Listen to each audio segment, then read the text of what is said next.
Es evidente que ustedes quieren oír a Juan Manuel de Prada, pero van a tener que sufrirme parcialmente a mí. Porque así está diseñado el acto. Yo no tengo nada que ver en ello, ¿eh? Yo me he sometido a las instrucciones que me han dado y las instrucciones son que se presenta el libro de Juan Manuel de Prada, el último libro, una enmienda a la totalidad, título moderado, porque es un título parlamentario, bueno, si yo soy el que dialoga con él, porque soy el único que está en el cartel, y esta señorita tan distinguida y tan elegante que ha hecho esta breve presentación se ha limitado a ello, quiere decir que el que tiene que continuar soy yo, porque no va a ser el autor el que naturalmente empiece presentando su libro, habida cuenta del formato que se le ha dado. Vistas las cosas, porque habíamos hipotizado, como dicen los italianos, múltiples posibilidades de diálogo, yo creo que lo vamos a plantear así, como un diálogo en el que naturalmente yo espero que él lleve la mayor parte, como es natural, porque él es la persona importante en este acto, y yo voy a procurar pues, darle pie a algunos temas de conversación. Y el primero tiene que ver con su personalidad, con su figura, para empezar directamente, ¿no? Más allá del libro, el libro ya llegará, pero el otro día releía un artículo que se publicó en el ABC en el año 1957, está claro que es otra época, y era una tercera página de ABC.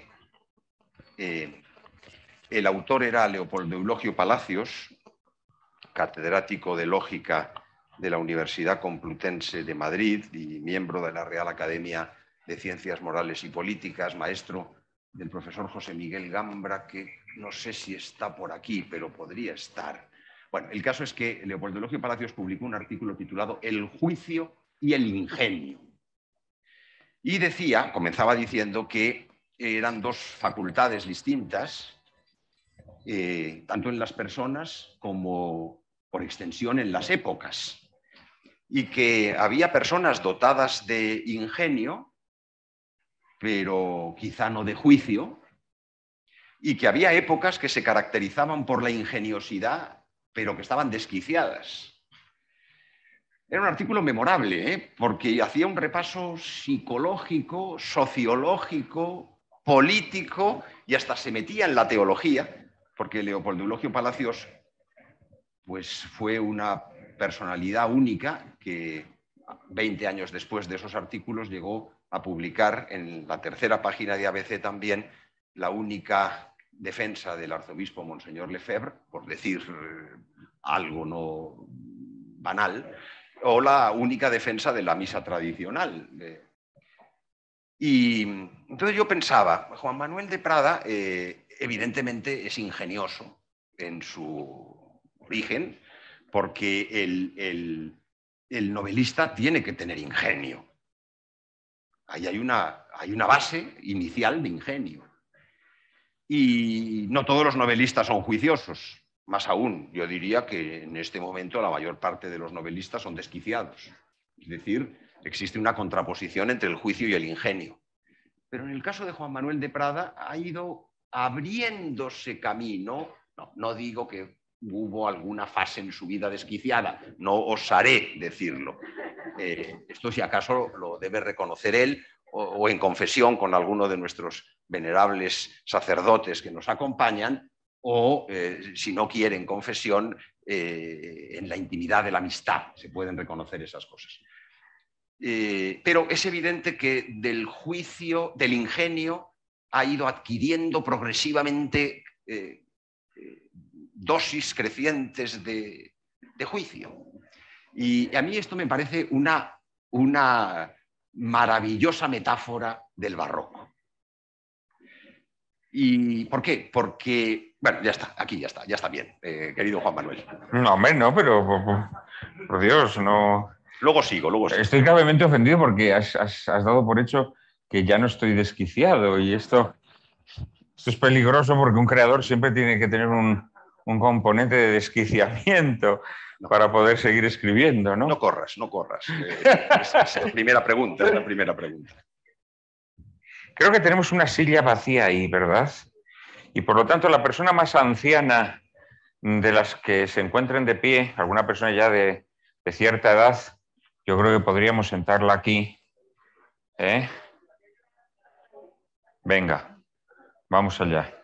Esas canas venerables tienen que ser premiadas en un mundo en el que todavía haya cierta... No, era el acompañante juvenil de una señora respetable, que naturalmente requerirá de su brazo para desplazarse luego. De tal manera Aquí tenemos, si vemos llegar a alguien juvenil, ahí tenemos un sitio. Como es el caso, si vemos llegar a alguien juvenil, como es el caso, no nos escandalicemos. Fenomenal. ¿Hay algunas otras silla vacía o no? Hay otra más, hay otra más. Yo creo que esto primero tenemos que organizarlo. Y aquí una más. O sea, tenemos 2 sillas vacías todavía. Verán ustedes lo que hace Juan Manuel de Prada para no entrar a comentar mi brillante exordio inicial. Ahora la comentaré, pero hombre, no quisiera yo que hubiese personas que pueden sentarse. ¿Eh? ¿Qué?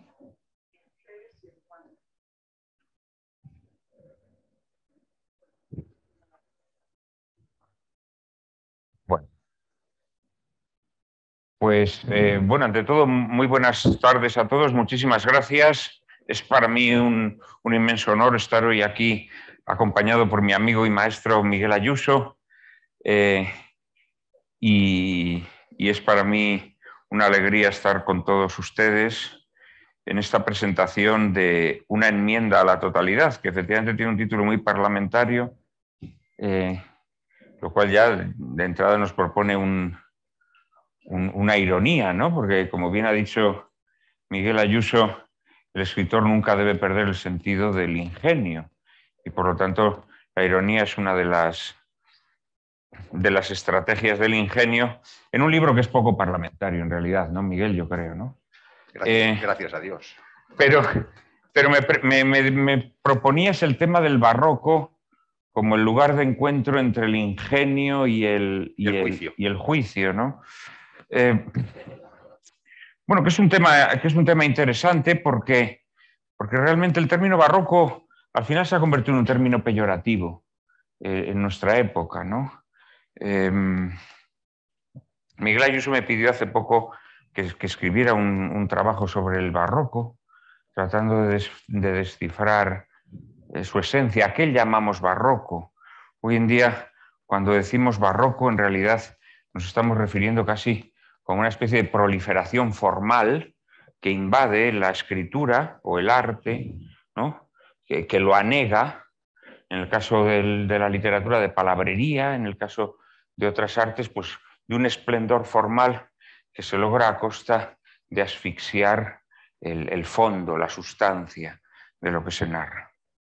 Esta es una idea, yo me atrevería a decir, completamente falsa, es decir, el ingenio, es decir, el esplendor formal que tapa la posibilidad del juicio, del fondo, como tú decías, ¿no? Por utilizar tus 2 términos del ingenio y el juicio o los términos de Palacios.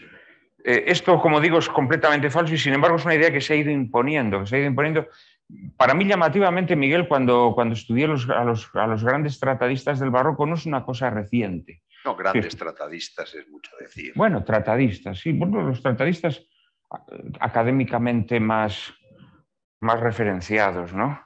Y esto nos habla también de que la cultura española lleva mucho tiempo gangrenada, no es una cuestión de antes de ayer, no es una cuestión de que llegó Podemos y el socialcomunismo destruyó España, ni siquiera es una cuestión de las últimas décadas, con la transición, pues todo se fue a pique. No, es una cosa más antigua, ¿no? Yo, por culpa de Miguel Ayuso, me tocó leer a todos estos tratados que se han escrito en el último siglo sobre el barroco y te das cuenta, por ejemplo, cuando tú lees a Eugenio d'Ors, que no dice más que patochadas y gilipolleces. Es una obra absolutamente grotesca. Pero si te lees a Maraval, es peor. A José Antonio Maraval, ya no solamente es una patochada, sino que además tiene ya el veneno infiltrado. El veneno el veneno antitradicional, el veneno antiespañol, el veneno... Es algo terrible, ¿no? En realidad todos los ensayos, los grandes ensayos de referencia que se han escrito sobre el barroco se sustraen al elemento fundamental del barroco, que es el sentido de lo sacro. No se puede entender el barroco sin el sentido de lo sacro. Y entonces, claro, al final todos estos estudiosos del barroco lo que nos presentan es un barroco, más allá de que lo quieran reivindicar, pues Dors trata de reivindicarlo, Maraval de alguna manera trata de convertirlo, digamos, en el gran elemento identificador de la cultura española, pero todos ellos al final son incapaces de penetrar en su médula. Entonces, al final, el sentido que tenemos de lo barroco y que hoy está presente en los juicios, cuando decimos Prada es un escritor barroco, Prada es un escritor barroco. ¿Qué queremos decir con Prada es un escritor barroco? Pues la mayor parte de la gente entiende que Prada es un escritor que subraya mucho las galas de la prosa. Y esto es falso. Esto es falso. El sentido de lo barroco fundamentalmente es un sentido de es una conciencia de la realidad humana en el mundo. Y esto efectivamente que se da en un momento histórico concreto, pero es una constante del ser español. Es la tensión asumida entre nuestro destino inmortal, entre nuestra vocación natural y la conciencia de que estamos pasando por un valle de lágrimas, como decían antaño los curas, que ya no lo dicen nunca, ya solo lo dice la Salve, que mantiene esa fórmula. La podrán cambiar también, ¿eh? En cualquier momento, en cualquier momento. Estamos atravesando un valle de lágrimas y esa tensión florece en una herida, en una dicha anticipada, pero en una conciencia naturalmente de decrepitud. Y de ahí nace el gran arte barroco. Cuando el arte barroco no es esto, cuando el arte es simplemente proliferación formal, pues no es nada, no es nada.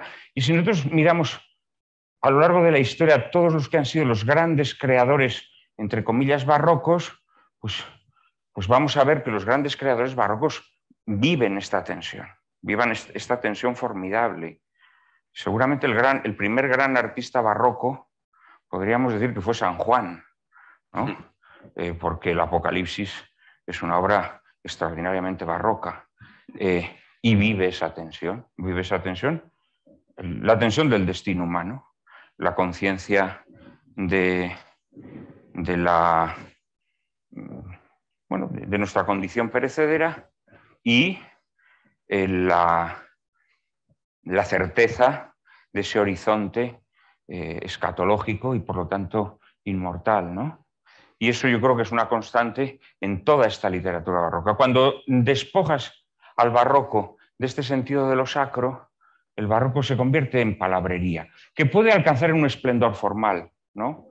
Y en ese sentido, en nuestra época, pues llama a escritores barrocos a Francisco Umbral o a José Lezama Lima, que son escritores de un gran esplendor barroco, pero son escritores inanes, no tienen nada dentro, no tienen ese juicio del que tú hablabas, ¿no?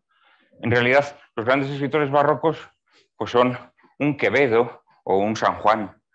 Lo que pasa es que ser escritor barroco te condena al destierro, te condena a la torre de Juan Abad o a la isla de Patmos.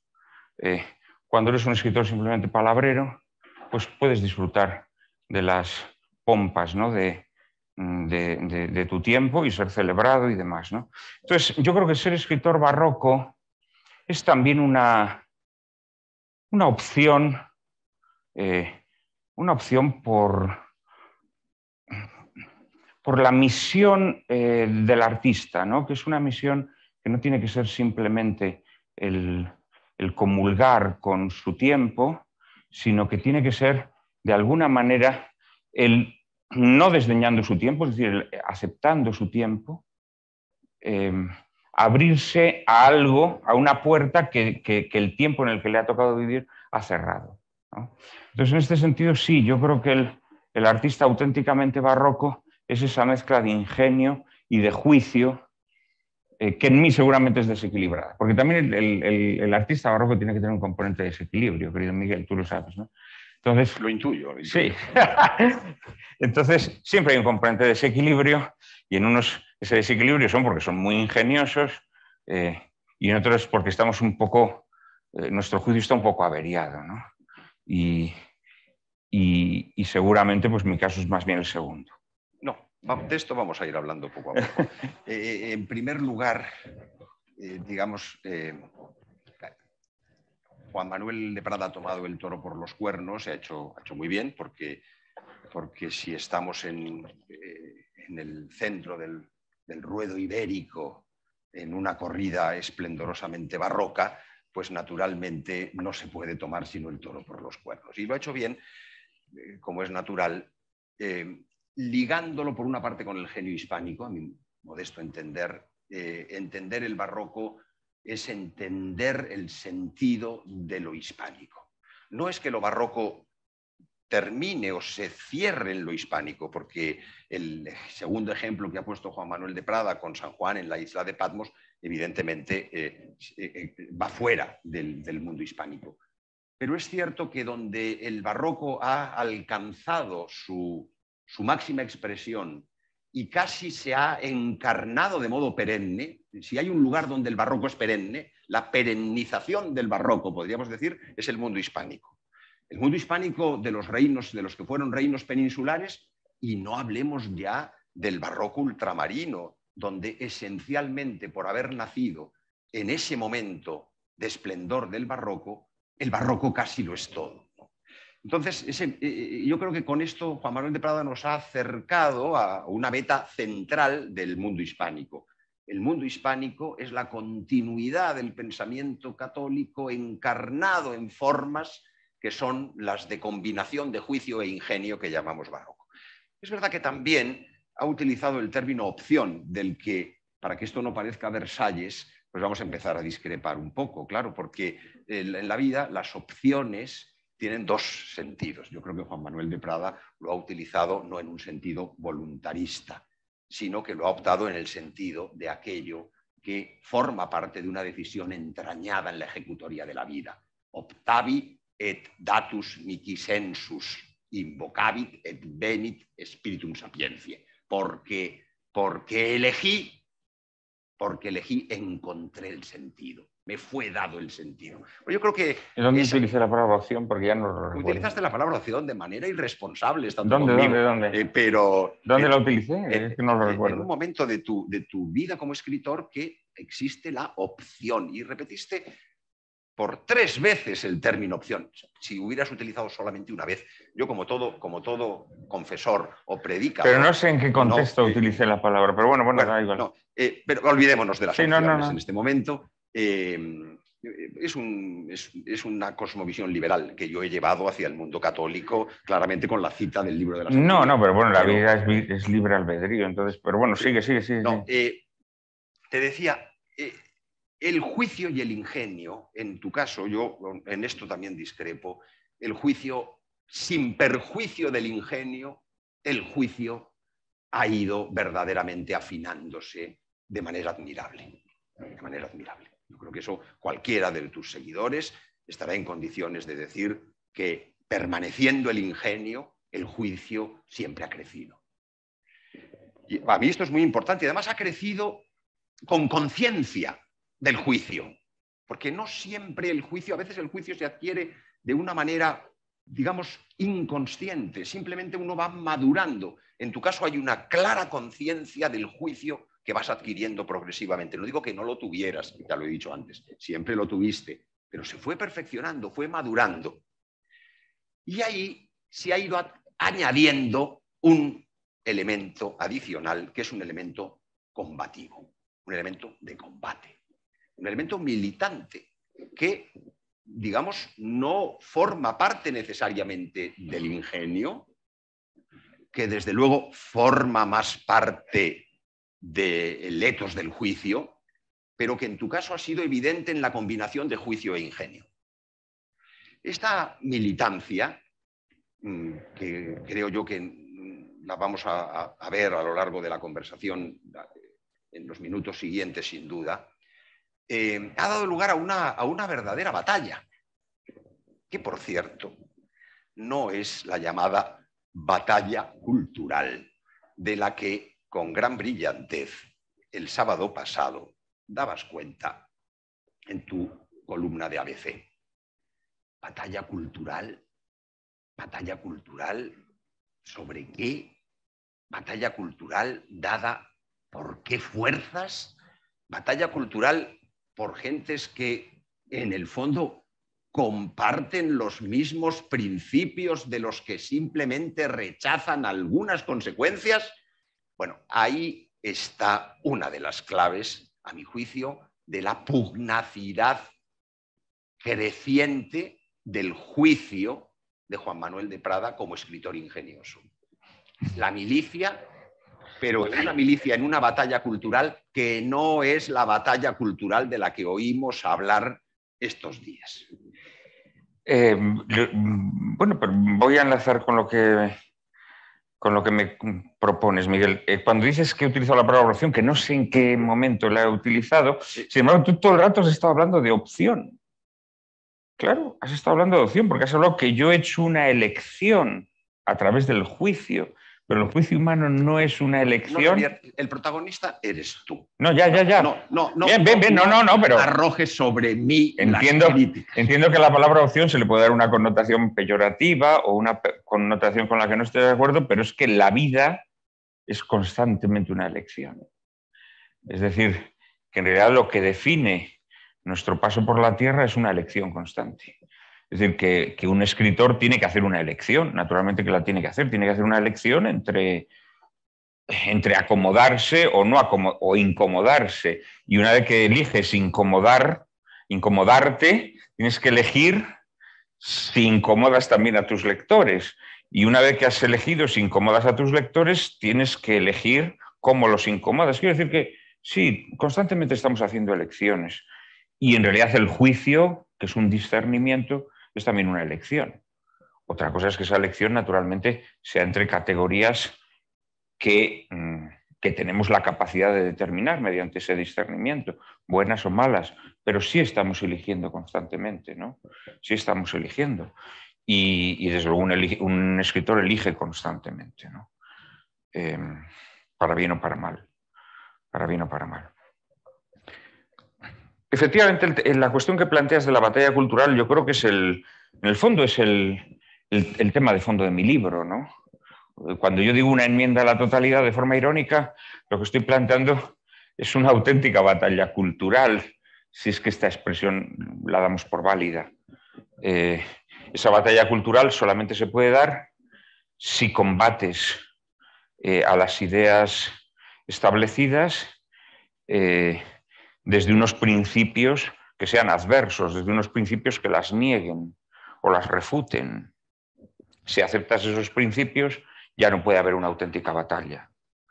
No solamente no puede haber una auténtica batalla, sino que creo que esa batalla en realidad es un trabajo hecho para el enemigo. Es un trabajo hecho para el enemigo. Es decir, que si tú estás defendiendo tu patria, pero en cambio piensas que puedes defender tu patria aceptando que esa patria no es tuya, sino que es de tu enemigo, y luego una vez que tu enemigo haya entrado en tu patria, lo combates, pues lo más probable es que todo se quede en una escaramuza perenne, al final te convertirás en una asociación terrorista, que pondrás una bomba de vez en cuando, pero al enemigo lo tienes metido en casa, ¿no? Porque le has reconocido los principios originarios, ¿no?, de la batalla. Entonces, realmente esa batalla ya se va a sustanciar siempre en territorio del enemigo. Y lo que en este libro las ideas que trato de lanzar, efectivamente son ideas de combate ab initio, es decir, no podemos permitir que el enemigo entre en nuestro territorio, entonces tenemos que plantar la batalla antes, ¿no? Si aceptamos una serie de premisas, la batalla está perdida. Es decir, si aceptamos el concepto de naturaleza humana que el enemigo trata de imponernos, la batalla está perdida. Si aceptamos el concepto de libertad que el enemigo trata de imponernos, la batalla está perdida. Si aceptamos el concepto de derechos humanos que el enemigo nos trata de imponer, la batalla está perdida. Y efectivamente, una enmienda a la totalidad trata de ser una batalla en la que no se le reconoce al enemigo estas premisas.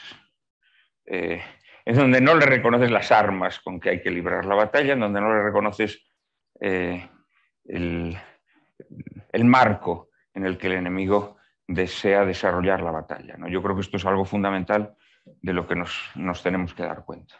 Bueno, ya hemos entrado, como ven, en el centro del libro, porque efectivamente la llamada batalla cultural que utilizan pues, ciertos autores y cierta gente, pues tiene esas debilidades que no son accesorias, sino que forman parte, son esenciales, ¿verdad? Y que Juan Manuel de Prada acaba de muy ilustrativamente aclarar. Yo quisiera empezar ya a escarbar un poco en esas contradicciones que esa pseudo batalla cultural inauténtica, pretendida por algunos, y que este libro desmonta para demostrar cuáles serían los verdaderos términos de una auténtica batalla cultural, yo creo que en eso estamos de acuerdo, es el tema del marxismo cultural. Bueno, marxismo cultural. Este es un tema que también algunos autores de esa orientación que Juan Manuel de Prada acaba de sobrevolar han utilizado de modo constante desde hace decenios. Un par de decenios probablemente, no más. Anteriormente se llamó neomarxismo, pero ya neomarxismo todavía implicaba, pero hay que tener en cuenta que sobre todo en ese momento anterior todavía el elemento anticomunista estaba suficientemente presente, porque ese término de marxismo cultural lo que en el fondo oculta o lo que en el fondo pretende poner en primer plano es que el enemigo sigue siendo el comunismo. El comunismo. Esa idea del comunismo como elemento central, como el elemento dinamitador de nuestra... Incluso a veces con significaciones políticas concretas, lo seguimos escuchando, el frente populismo dominante. El socialcomunismo. Socialcomunismo, utilizan otros, frente populismo, socialcomunismo, se utiliza con mucha frecuencia. Chavismo, incluso. Chavismo. Chavismo que no, es otro universo totalmente diferente. Bueno, la confusión sería digna del turco, esta confusión, ¿verdad? Bueno, el caso es que yo creo que nos encontramos esencialmente en presencia de elementos de un liberalismo en su versión radical, en la versión de lo que fue el radicalismo, lo que se ha llamado los partidos radicales y el radicalismo como ideología en medio mundo, ¿no? Y bajo la apariencia de denunciar esto como comunismo, pues resulta que ponemos entre paréntesis cuál es el núcleo disolvente, nihilista, destructor de la civilización, si es que podemos llamar a esto civilización todavía, que es el liberalismo. Entonces yo aquí te lanzaría este asunto del marxismo cultural. Sí, bueno, vamos a ver, lo que se llama marxismo cultural evidentemente es un intento de seguir enzarzando a las gentes en dialécticas obsoletas, en dialécticas grotescas, que solo personas que siguen viviendo en el marco de la Guerra Fría o de no se sabe qué pueden aceptar. Es decir, pues para asustar a las viejas, pues no sé, pues gente como Jiménez Los Santos pues sigue hablando del comunismo, del socialcomunismo, etcétera, pero esto es grotesco. Quedamos en que no íbamos a dar nombres propios. No, sí. Bueno, pues quiero decir que en la derecha, digamos, o que hay una derecha primitiva y un poco paleta, pues todavía estas categorías funcionan, pero ninguna persona sensata puede funcionar con esas categorías, ¿no? Es decir, el marxismo, lo que se llama marxismo cultural es liberalismo consecuente, llevado hasta sus últimas consecuencias y con una irreprochable lógica, porque el mal, yo me atrevo a decir que no hay nada más lógico que el mal, en el sentido en que el mal, a diferencia del bien o del, ¿cómo se dice? El mal menor, el mal minorismo, siempre trata de coger retazos de bien y tratar de incardinarlos en el mal para tratar de extraer una mejor situación. No, el mal, en cambio, es irreprochablemente lógico. El mal coge las ideas y las desarrolla de forma implacable hasta sus últimas consecuencias.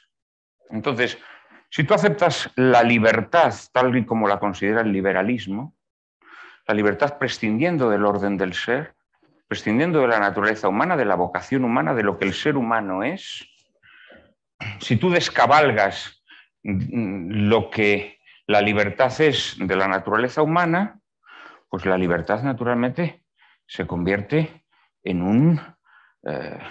¿cómo lo podríamos llamar, Miguel? Que tú tienes... bueno, es la libertad del querer de la que hablaba Hegel, la libertad hegeliana, es decir, la libertad creadora de la realidad. La libertad negativa, que no tiene otra regla que la propia libertad, Efectivamente, es decir, que carece de regla. A través de tu libertad, tú construyes tu propia biografía y construyes el mundo. El espíritu del mundo hegeliano era la posibilidad que el ser humano tenía de construir la historia. Su historia personal. Se puede llamar también libertad luciferina. Bueno, lo digo como sugerencia. Sin entrar en estas connotaciones, para que libertad prometeica, que es lo que decía Donoso, que era más prudente que tú, Donoso Cortés, que hablaba de libertad prometeica. Pero a ti no, que vas más abajo, pero no, pero... Donoso no llegó a hacerse carlista. Es la libertad prometeica, es decir, es la libertad que te permite salirte de tus casillas. Te permite salirte de tus casillas, de lo que tú eres, del orden del ser aristotélico. Desde el momento en que tú aceptas eso, ya todo se acabó. Esa libertad, naturalmente, que te conduce a lo que hoy se llama absurdamente el marxismo cultural.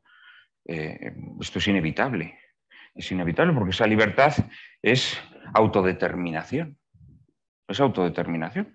Es que tú te reconoces soberano para hacer con tu vida lo que te da la gana y, por lo tanto, también esa suma de libertades autodeterminadas pues, pueden hacer que construyas una sociedad o un tiempo en el que efectivamente tú haces lo que te da la gana prescindiendo de tu propia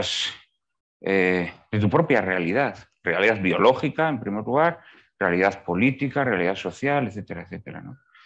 Entonces, este concepto de autodeterminación no es un concepto marxista, es un concepto, en todo caso, Marx lo dice abiertamente. Marx lo dice que su filosofía presupone el liberalismo y se desarrolla al mismo tiempo que él. Es decir, el marxismo es un epifenómeno del liberalismo. Entonces, no querer entender esto a la altura de nuestra época, bueno, pues es querer engañarse o querer entrar en esa trampa que denunciaba Vázquez de Mella, ¿no? Poner tronos a las causas y cadalsos a las consecuencias. Es decir, pensar que a través de ideas equivocadas puedes llegar a restauraciones totalmente quiméricas e imposibles, ¿no? Entonces, en ese sentido, sí, yo creo que en una enmienda a la totalidad lo que trato es de apartar esta venda de los ojos, ¿no? de los lectores. Esto es muy importante porque, digamos, hemos fijado la crítica al llamado marxismo cultural, nos ha llevado a poner el foco en el tema de la falsa concepción de la libertad prometeica, luciferina, negativa, hegeliana, para que haya para el gusto de todos los que nos escuchan. Y además de que está el eje en esta concepción de la libertad, Juan Manuel de Prada ha añadido el término autodeterminación, que evidentemente es el modo contemporáneo a referirse a esta libertad del querer. Hoy fundamentalmente se habla de autodeterminación, más aún lo que, por ejemplo, la llamada Constitución española denomina libre desarrollo de la personalidad, otros textos igualmente llamados constitucionales denominan autodeterminación. La Corte Constitucional italiana sitúa la autodeterminación personal como el eje de desenvolvimiento de la vida política italiana. Es decir, nos encontramos con un asunto que no es un asunto teórico, no es un asunto de filósofos, no es un asunto siquiera de teología de la historia en los términos que yo he planteado, sino que estamos con un asunto de unas repercusiones enormes. Y Juan Manuel de Prada lo ha ejemplificado en el orden individual y ha apuntado el orden colectivo. Entonces, yo me gustaría ahora profundizar en ambos niveles de manera separada. Yo había concebido la conversación por otros carriles, pero es evidente que es absurdo programar una conversación porque el interlocutor, cuando sobre todo el interlocutor es el importante, como es el caso, es el que va marcando los terrenos, ¿no? Vamos a seguir este camino de la autodeterminación. Y yo empezaría con la autodeterminación individual. ¿Por qué? Porque esta determinación individual nos lleva a un problema también típico de ciertos mundos culturales, que son los mismos que hemos ido evocando hasta ahora, ¿verdad? Que es el de los llamados nuevos derechos. En el ámbito individual nos encontramos con que la autodeterminación individual es vista como, en el sentido de decir, claro, es que hay unos nuevos y pseudos derechos que destruyen el desarrollo de los derechos. Es decir, los derechos individuales, los derechos del hombre y del ciudadano, los derechos humanos, los derechos fundamentales, llamémoslo como queramos en las distintas tradiciones filosóficas y constitucionales, como quiera que sea, eran una cosa buena. Sirvió para cortar la cabeza a Luis XVI, pero es lo mismo, sirvió para masacrar a poblaciones importantes en Francia, en cualquier lugar, es lo mismo, fue el estandarte de las logias masónicas en medio mundo, pero es lo mismo, todo eso estaba muy bien, pero llegó mayo del 68 y llegaron los nuevos derechos. Y entonces resulta que aquí esto que hoy se nos impone, la eutanasia, la elección del género, esto es producto de unos nuevos derechos que en el fondo traicionan los verdaderos derechos de la tradición liberal. Ahí queda. Bueno, sobre estas cuestiones se habla también mucho en una enmienda en la totalidad, ¿no? Hay varios apartados dedicados a todo lo que hablo está aquí. Sí, claro, se habla de todas estas cuestiones. Vamos a ver, el concepto de derecho humano, en realidad ahí es donde está el veneno. Ahí es donde está el veneno, ¿no?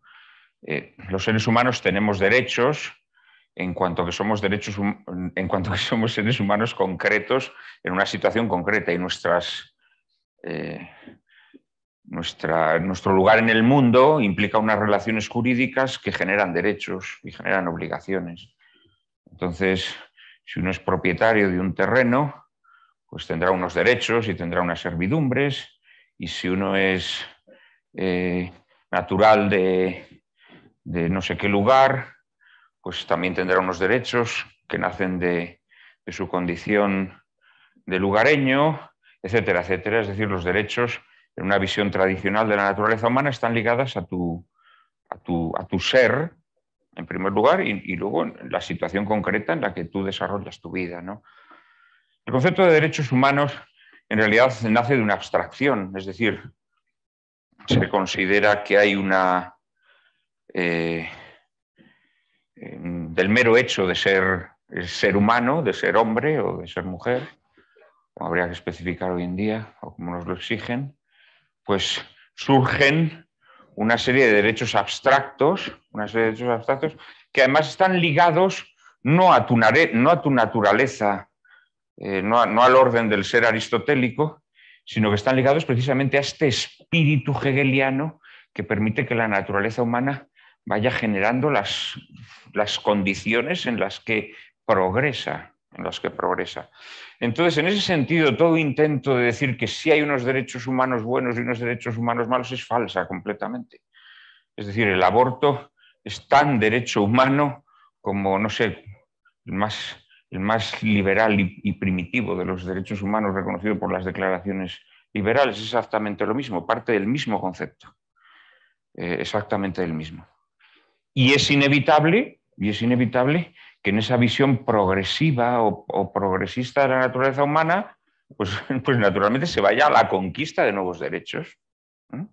Es un poco la visión teológica que tenía Teilhard de Chardin, ¿no? En donde la parusía o la coronación, la culminación de la historia era un encuentro del hombre con Dios. El hombre va progresando, se va endiosando, entonces se va convirtiendo progresivamente en Dios. Punto omega. Claro, pero que hay aquí una lógica. Es decir, yo creo que hay una lógica del mal, que partiendo de una premisa errónea, se desarrolla lógicamente. Yo creo que en realidad quienes plantean esa visión falsa, ¿no? Según la cual hay unos derechos humanos calcificados, absolutamente fosilizados, que no se pueden mover, es falsa, porque todos esos derechos humanos nacen de una visión progresista de la naturaleza humana. Esta es la cuestión, ¿no? ¿Por qué? Porque parten de la concepción de una naturaleza humana autodeterminada, que aquí está la clave. La autodeterminación, que es esta libertad hegeliana de la que estamos hablando, ¿no? Que hoy en día todas las ideologías modernas comparten. Esta visión es compartida unánimemente por derechas e izquierdas. No existe en estos momentos ninguna formación política, ninguna ideología en curso que no asuma este concepto de libertad. Y ese concepto de libertad puede ser consecuente con él o puede ser inconsecuente. Inevitablemente siempre le va a ir mejor al que es consecuente. Siempre le va a ir mejor, porque una vez que logras que la gente acepte una premisa falsa, a partir de esa premisa falsa, siempre quien la desarrolla va a satisfacer mejor a quien previamente la ha aceptado. Es decir, si tú a la gente le das a beber un veneno y lo acostumbras a ese veneno, siempre ese veneno te va a exigir nuevas dosis, ¿no? Es el problema de las adicciones, ¿no? Siempre hay una dosis mayor que te va a procurar mayor satisfacción. En este sentido, el progresismo inevitablemente es más satisfactorio.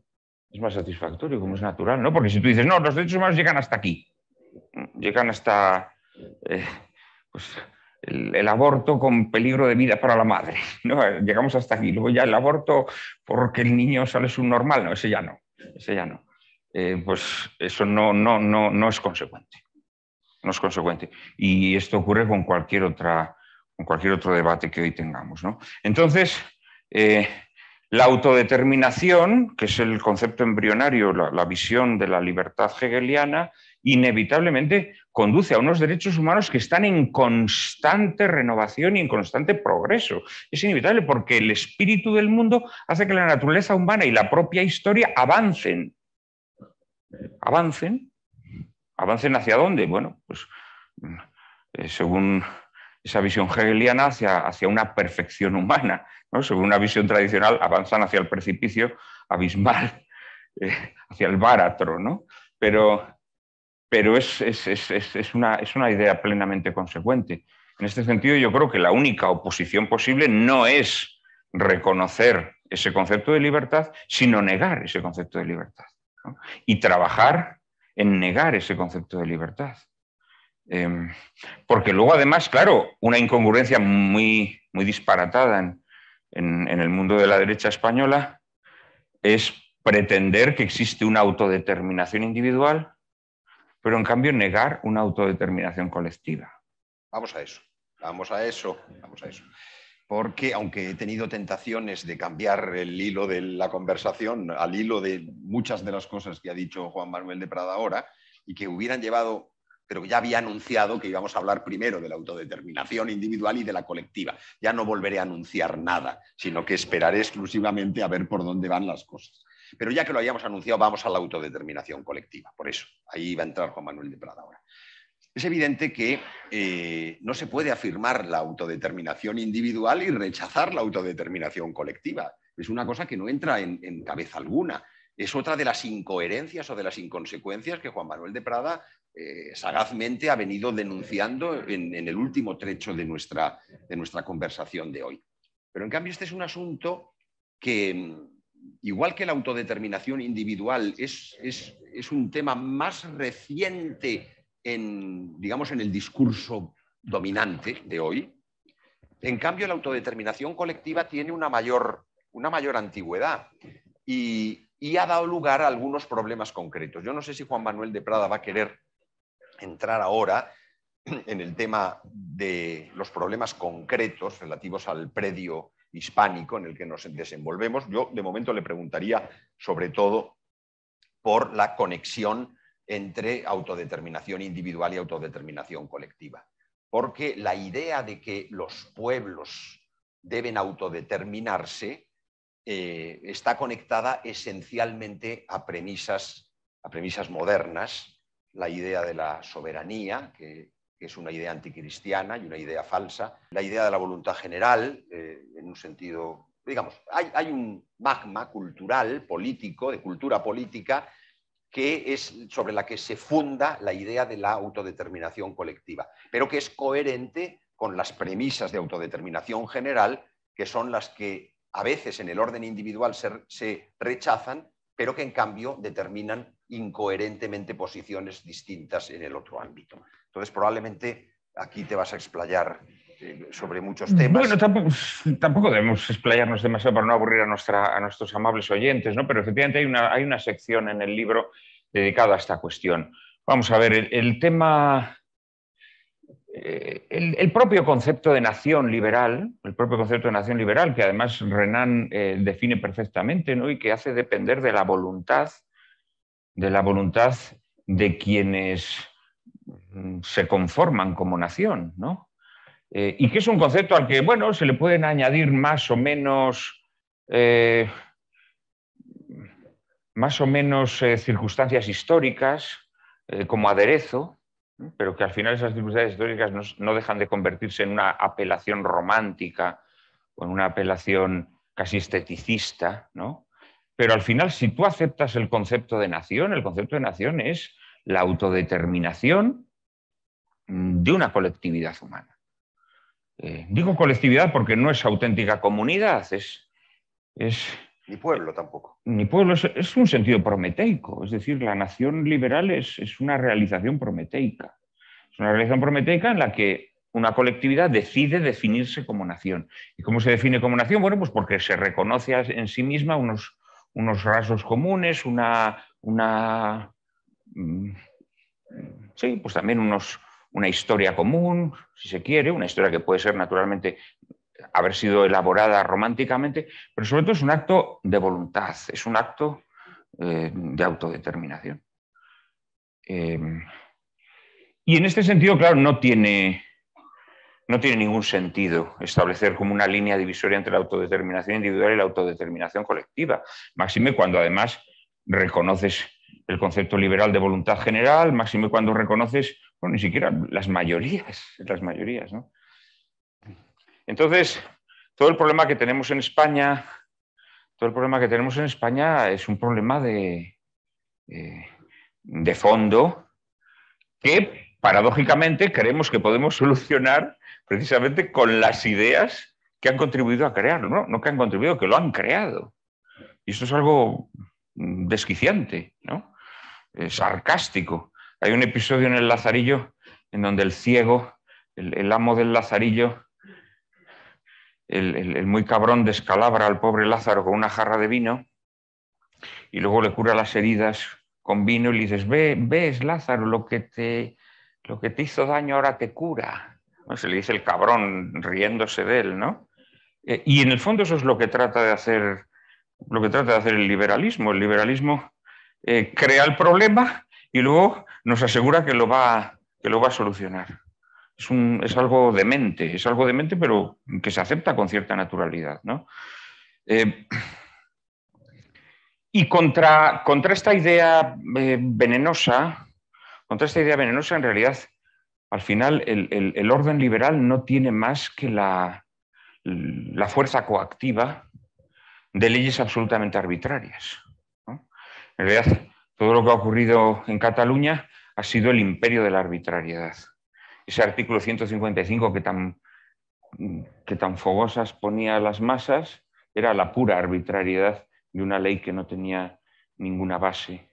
Era tratar de reprimir algo que tú has potenciado, estableciendo unos límites arbitrarios que tú te inventabas de forma discrecional, porque el artículo 155 era la pura discrecionalidad.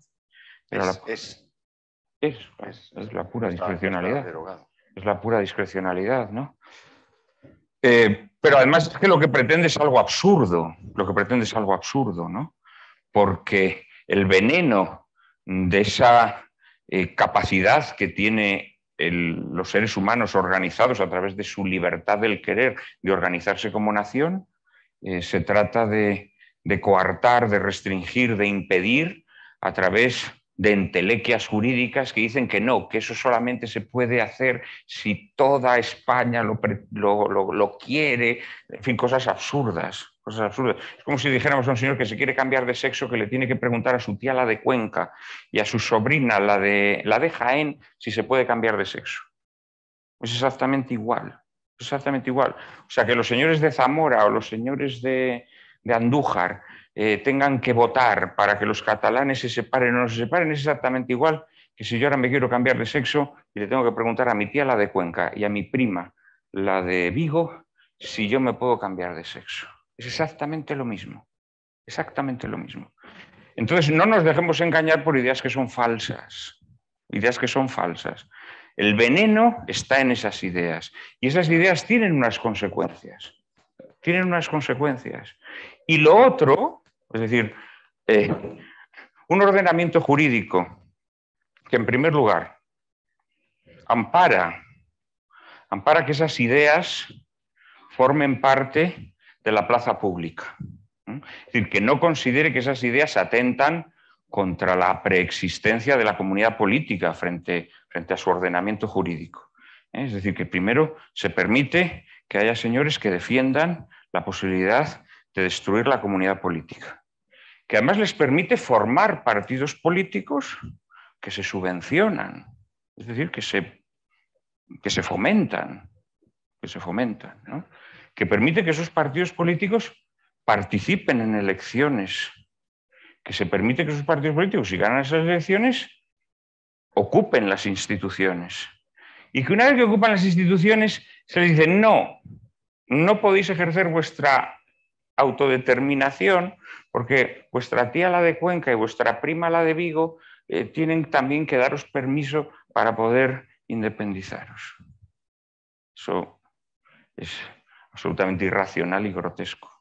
No tiene ningún sentido. No tiene ningún sentido. En realidad, una comunidad política que admite en su seno a quienes quieren destruirla, tiene el mismo destino que Troya. En el momento en que acepta el caballo que urdió Ulises, ya se sabe cuál es su destino. Es algo absurdo. Entonces, esta es la realidad, sí, a lo que conducen las ideas que estamos denunciando, ¿no? Hay una concepción de base que es un error. Hay dos cuestiones, me parece, de todo lo que has apuntado, que todavía podemos quizá comentarlo un poco más con alguna precisión adicional. Una, evidentemente, parte del concepto de nación, que es no que todo concepto de nación, porque nación viene de nascor, viene de nacer, tiene que ver con el nacimiento como patria, tiene que ver con la tierra de los padres. Y igual que el término patria a veces ha tenido un significado revolucionario en Francia, allons enfants de la patrie, no dicen allons enfants de la nation, la marsellesa, ¿no? Es de la patria. Es decir, no patria siempre es tradicional y nación revolucionario, sino que ambos términos pueden tener un significado tradicional o revolucionario. Lo que pasa es que el significado que se ha impuesto de la nación y de la patria, que es un significado político, polémico, digamos, unificante, lleva a lo que mencionaba Juan Manuel. Entonces, sobre esa base se añade un segundo elemento, que Juan Manuel, en cambio, solamente ha, digamos, sobrevolado a partir de la cita de un precepto, que es el artículo 155. Es decir, estamos en presencia del problema de la Constitución. Entonces nos encontramos, por una parte, con la nación, por otra parte, con la Constitución. Yo de la Constitución no voy a decir nada porque hablé una vez y me trajo consecuencias irreparables, de tal manera que no voy a insistir en que se trata de una Constitución sin principios, que en el fondo, es decir, una pseudo-constitución, que en el fondo deriva de su génesis, es decir, de un proyecto, de un proceso traicionero en el que la reforma se confunde con la ruptura. Pero dije que no iba a decirlo, pero ya lo he dicho. En todo caso, ahí está el problema de la nación, está el problema de la Constitución y está el problema de la superación de la nación y de la Constitución a través de la tradición.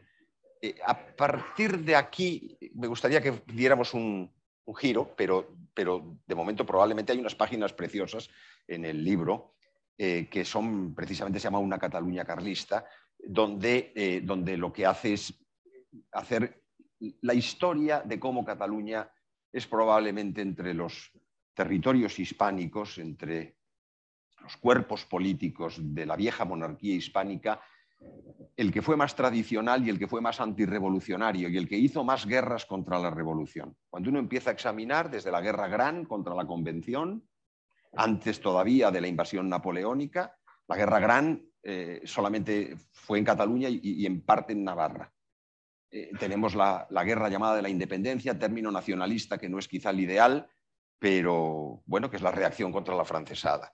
Y luego podemos tener la guerra dels agraviats, todavía en la llamada por los liberales década ominosa. Luego tenemos todas las tres guerras carlistas, que como guerras solamente se dieron en Cataluña.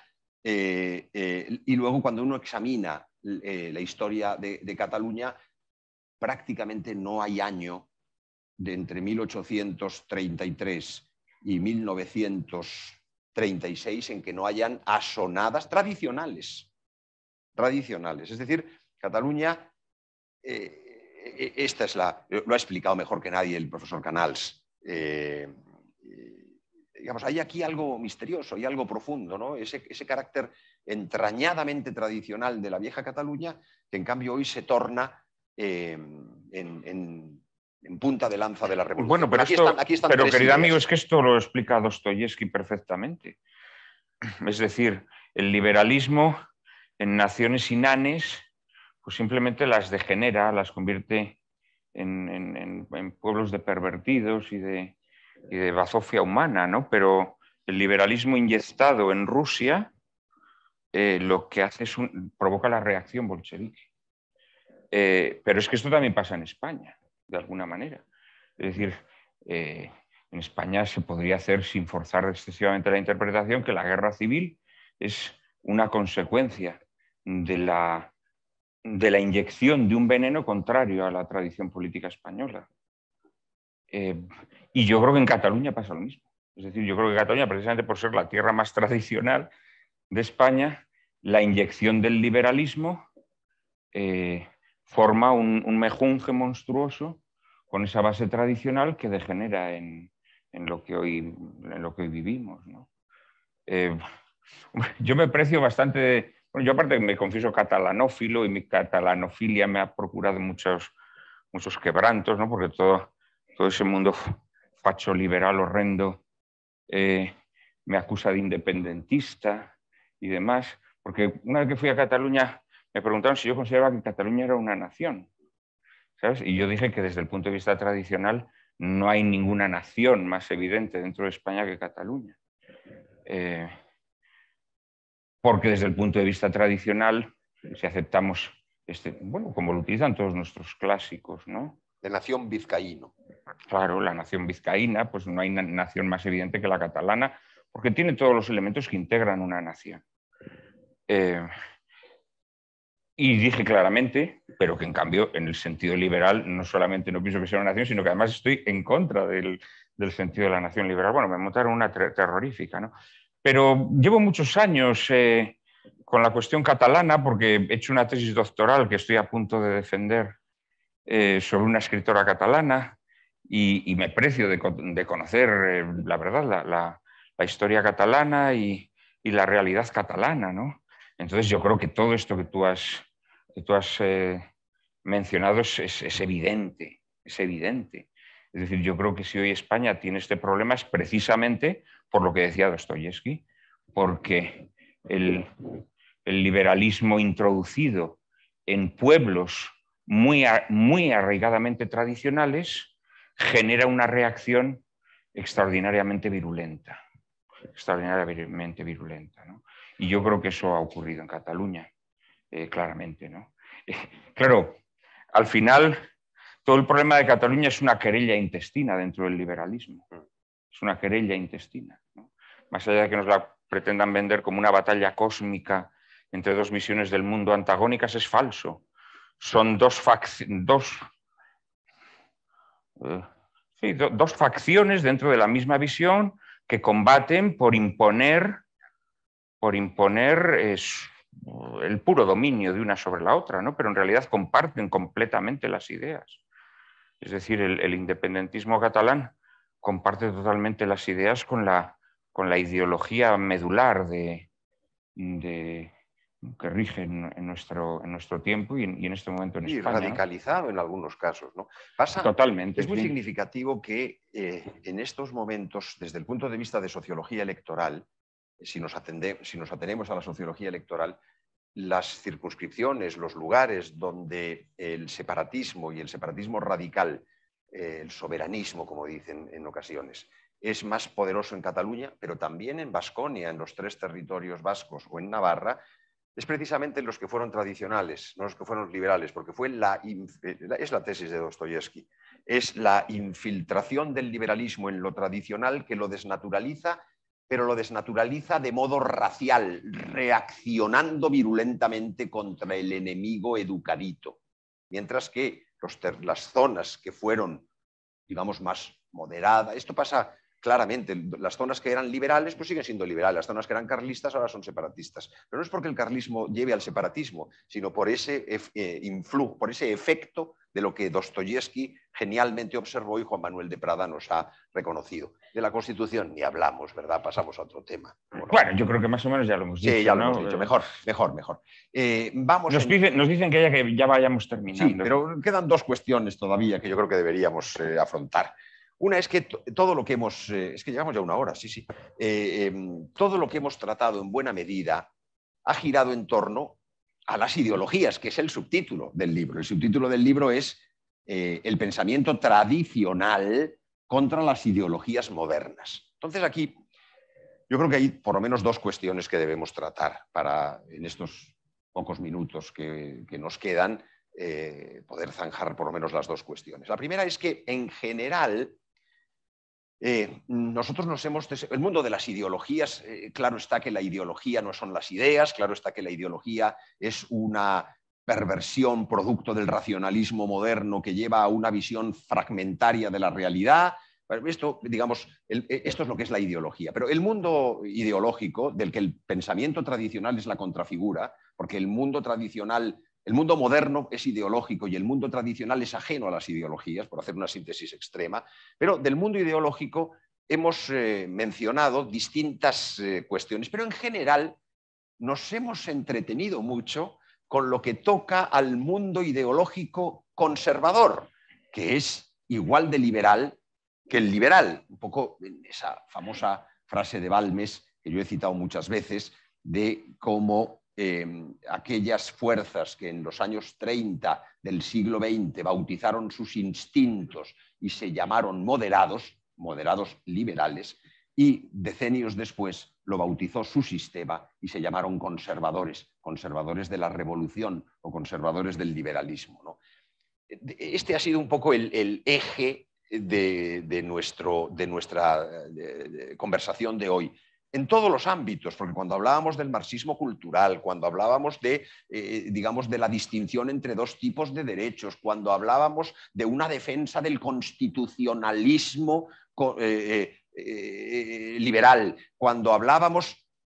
había un elemento común. No sé si quieras añadir, ampliar algo en este orden de cosas, quizá en el único tema que no hemos tocado, que es el tema socioeconómico, el tema del liberalismo económico, del capitalismo, que tiene una parte importante, una parte en modo alguno despreciable en estas páginas.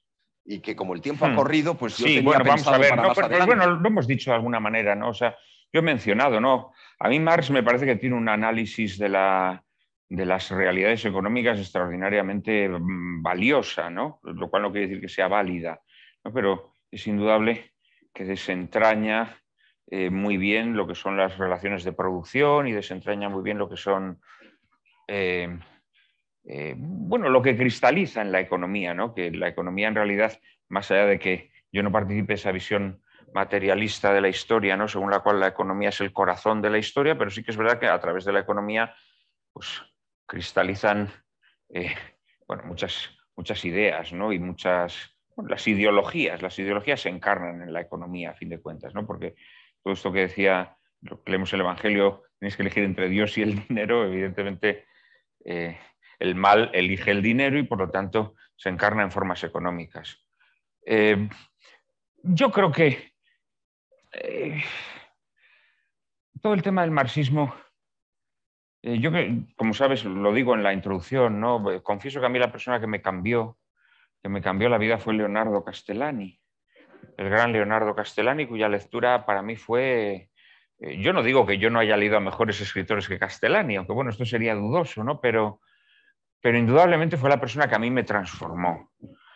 Y Leonardo Castellani a muchos de sus seguidores, pues les decepciona precisamente porque dedica muy pocas páginas a refutar o a rebatir el marxismo, ¿no? Incluso en una biografía que yo he reseñado elogiosamente, pues se lamentan de que Castellani pues a los rojos no les diera demasiada leña, ¿no? Y claro, es que Castellani consideraba que el marxismo era un epifenómeno del liberalismo. Que el marxismo, en realidad, todas sus bases filosóficas, se alimentan de los principios liberales y que entablan con ellos una dialéctica, pero los necesitan para entablar esa dialéctica.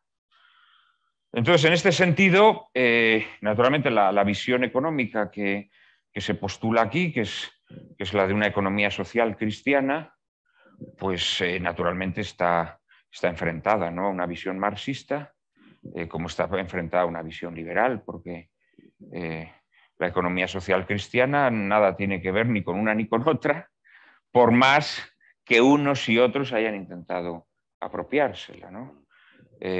Dentro de esa relación dialéctica para sus batallas, ¿no?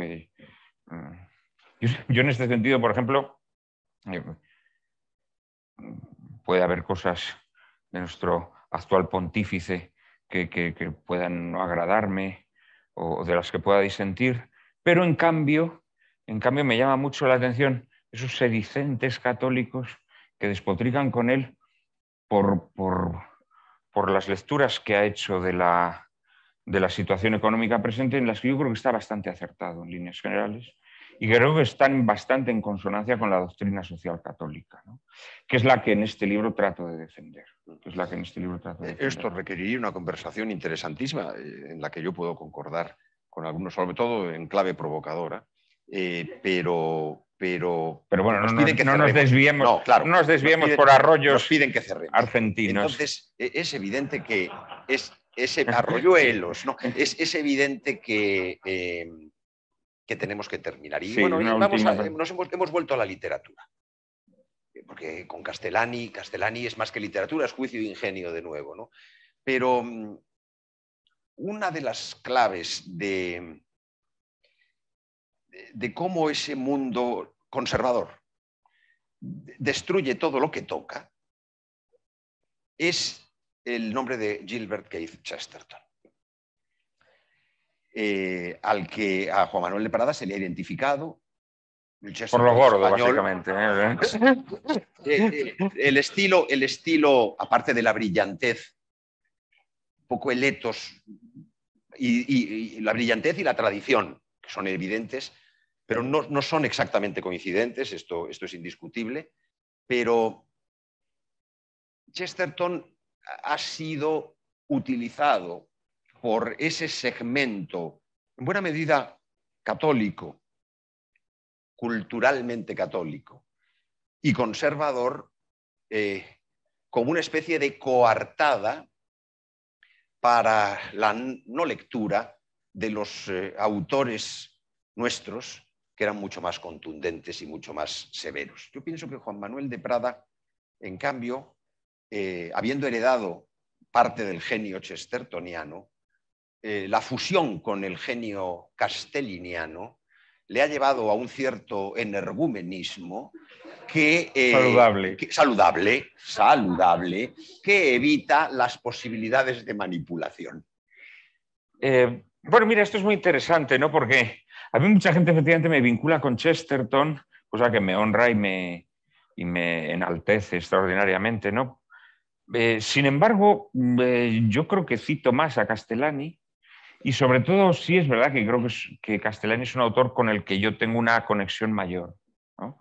Lo que pasa es que Castellani, que yo creo que es un autor genial, al igual que Chesterton, sin embargo es un autor que no es reconocido por el mundo. En este sentido también Chesterton nos da una lección. Chesterton es un escritor bienhumorado y luminoso, diurno, digámoslo así, y es un hombre que tuvo la habilidad también para entrar en debate con su época y con nuestra época, desde posiciones que seguramente pues, son más atractivas porque, bueno, porque tienen incluso la astucia, me atrevería a decir, ¿no? La astucia de conceder al enemigo no la razón, ¿no? Pero bueno, sí la posición la posición para poder polemizar con él, ¿no? En este sentido, Castellani era mucho más abrupto, era mucho más brutal, digámoslo así, ¿no? El sano energumenismo. Era más energúmeno. Sana laicidad, sana democracia. Pero bueno, Castellani no deja de ser un producto típicamente hispánico, ¿no? En este sentido, ¿no? Que Chesterton no lo es, claramente, ¿no? Que Chesterton no lo es. Entonces sí, lo que tú dices tienes razón, es decir, Chesterton es un autor, yo lo he denunciado en reiteradas ocasiones, ¿no? Es un autor que ha sido manipulado. Ha habido dos manipulaciones de Chesterton. Una manipulación desde el mundo no católico o desde el mundo impío, cuyo máximo exponente sería Borges, que seguramente fue en último término el responsable de la rehabilitación de Chesterton a partir de los años 70. Pues Borges hace una lectura de Chesterton prescindiendo del corazón o de la sangre que irriga toda su obra, que es su fe, ¿no? Y por ejemplo, pues hace un análisis del hombre que fue jueves o de otras grandes obras de Chesterton que nos presenta prácticamente, él habla del hombre que fue jueves como si fuera una mezcla de Kafka y Lewis Carroll. Es decir, él nos plantea que el hombre que fue jueves no es una novela teológica como auténticamente es, sino que es una novela en donde es un juego de la fantasía llevado hasta el absurdo, ¿no? Esta es la lectura que hace Borges de Chesterton, que es una lectura totalmente falsa. Cualquier persona que haya leído El hombre que fue jueves sabe que es una novela con un trasfondo teológico, bueno, con una sustancia teológica, digámoslo así, ¿no? Pero también desde el mundo católico se ha hecho una lectura manipulada de Chesterton. Se ha hecho una lectura manipulada prescindiendo de aquellos aspectos de Chesterton que no convienen, ¿no? Que no deben ser aireados, ¿no? E incluso se ha montado una gran calumnia en torno a Chesterton, diciendo que el distributismo es un sistema económico imposible, es un sistema económico inviable, que él hace para salirse de la disyuntiva entre capitalismo y comunismo. La realidad es que Chesterton no trata de elaborar una teoría económica. Chesterton lo que propone es el pensamiento social cristiano, o como queramos llamarlo, ¿no? la doctrina social de la Iglesia, como queramos llamarlo, que es fundamentalmente que se cimenta en el reparto de la propiedad. Hay un pasaje de otro gran distributista que es Belloc, que yo creo que en algún artículo cito, que es muy interesante, ¿no? Belloc, en una obra suya titulada El Estado Servil, hace una gran refutación del capitalismo y entonces dice que alternativas al capitalismo solo hay dos, el comunismo y el distributismo, que en realidad es el tradicionalismo. Él mismo utiliza la palabra tradicionalismo, ¿no? Y dice, sin embargo, curiosamente, el capitalismo cada vez que ha tenido que envainársela, cada vez que ha tenido que contemporizar, cada vez que ha tenido que ceder un poquito, con quien se ha aliado siempre, indefectiblemente, es con el comunismo. Siempre el capitalismo, para poder pasar las aduanas de una nueva época, se ha asociado con el comunismo. Y esto es así, hoy en día también, ¿no? En realidad eso que llaman la socialdemocracia, el estado de bienestar y demás, es una aleación entre el capitalismo y el comunismo. Y en cambio, dice, siempre ha rechazado la única alternativa